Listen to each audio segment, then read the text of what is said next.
નમસ્કાર દોસ્તો, સ્વાગત છે તમારું અમારી ગુજરાતી સ્ટોરી ચેનલમાં. પિતાના ફાટેલા પગરખાં અને દીકરાનું સપનું. સૌરાષ્ટ્રના એક નાના ગામડામાં વિઠ્ઠલ બાપા રહેતા હતા. પત્નીના અવસાન પછી તેમનું આખું જગત તેમનો દીકરો આકાશ જ હતો. વિઠ્ઠલ બાપા પાસે પોતાની કોઈ જમીન નહોતી. ગામના જમીનદારોના ખેતરમાં આખો દિવસ ધોમધકતા તાપમાં મજૂરી કરવી અને જે 150 થી 200 રૂપિયા મળે એમાંથી આકાશનું ભવિષ્ય બનાવવું, એ જ તેમનું જીવન હતું. આકાશ જ્યારે 5મા ધોરણમાં હતો ત્યારે તેને સ્કૂલના પ્રવાસમાં જવું હતું. 200 રૂપિયાની ફી હતી. વિઠ્ઠલ બાપા પાસે એ રાત્રે 1 રૂપિયો પણ નહોતો.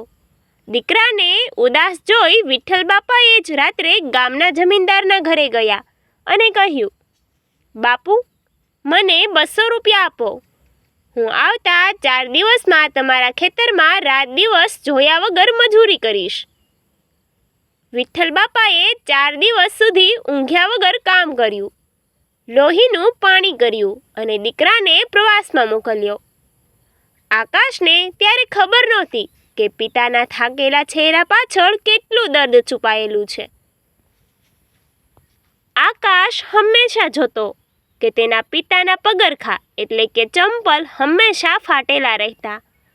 પ્લાસ્ટિકના એ સસ્તા ચપ્પલ જ્યારે તૂટી જતા ત્યારે વિઠ્ઠલ બાપા લોખંડના પાતળા તાર વડે તેને સાંધી લેતા. તાર ક્યારેક તેમના પગના તળિયામાં ખૂંચતા અને લોહી નીકળતું, પણ તેઓ ક્યારેય ફરિયાદ ન કરતા. એકવાર આકાશને નવા શૂઝ લેવા હતા. વિઠ્ઠલ બાપાએ પોતાના નવા ચપ્પલ લેવાના પૈસા બચાવીને આકાશને બ્રાન્ડેડ શૂઝ અપાવ્યા. આકાશે પૂછ્યું, બાપુ, તમે કેમ નવા ચપ્પલ નથી લાવતા? વિઠ્ઠલ બાપા હસીને કહેતા, બેટા, મારા પગરખાં તો ઘણું હજુ ચાલશે.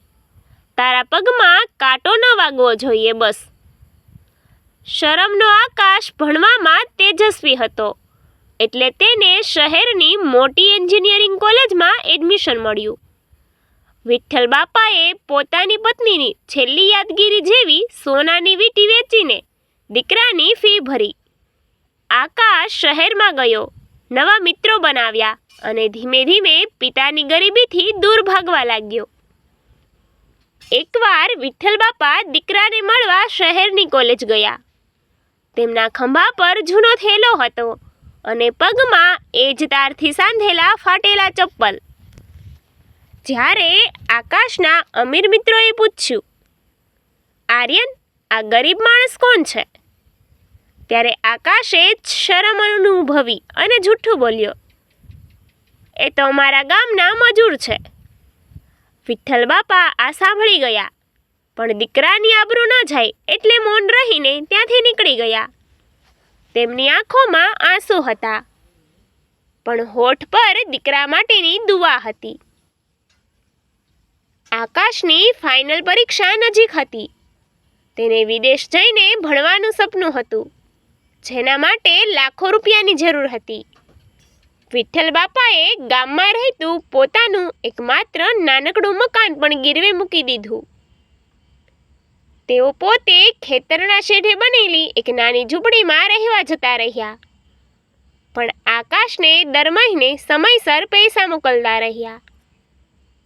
આકાશને જ્યારે ખબર પડી કે પિતાએ ઘર વેચી દીધું છે ત્યારે તે ગુસ્સે થયો, પણ વિઠ્ઠલ બાપાએ ફોન પર શાંતિથી કહ્યું, બેટા, તું ભણી ગણીને મોટો સાહેબ બનીશ એટલે આપણે મોટો બંગલો બનાવીશું.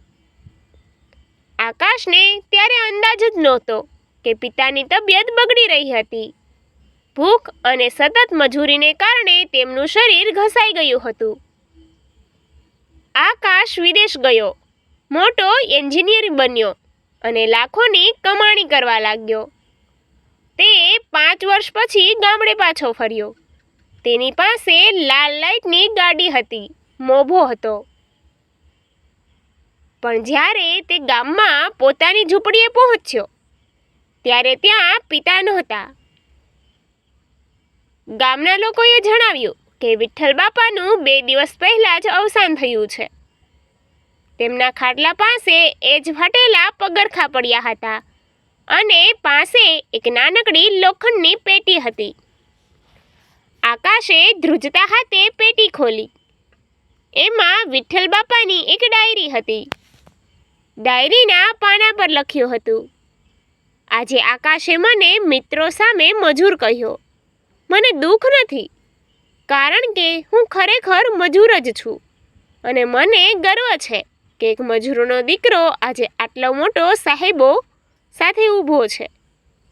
બીજા પાના પર લખ્યું હતું, બેટા, તારા વિદેશ જવાના પૈસા માટે મેં મારા ઈલાજના પૈસા વાપરી નાખ્યા હતા.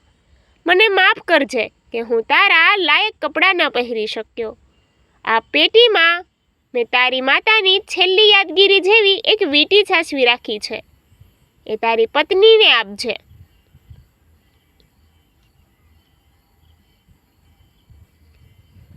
આકાશ એ ડાયરી અને પિતાના ફાટેલા પગરખાં છાતીએ લગાડીને ધ્રુસકે ને ધ્રુસકે રડી પડ્યો.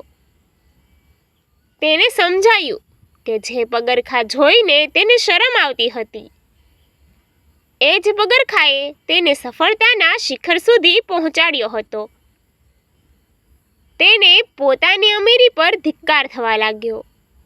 પિતાએ પોતાનું આખું જીવન દીકરાના સપના માટે બાળી નાખ્યું હતું અને દીકરાએ બદલામાં માત્ર શરમ આપી હતી. આકાશ આજે પણ એ ફાટેલા પગરખાં પોતાની લક્ઝરી બંગલાના ડ્રોઈંગ રૂમમાં કાચની પેટીમાં સજાવીને રાખે છે, જેથી તે ક્યારેય ભૂલી ન શકે કે તેના પાયામાં તેના પિતાનો કેટલો મોટો ત્યાગ છે.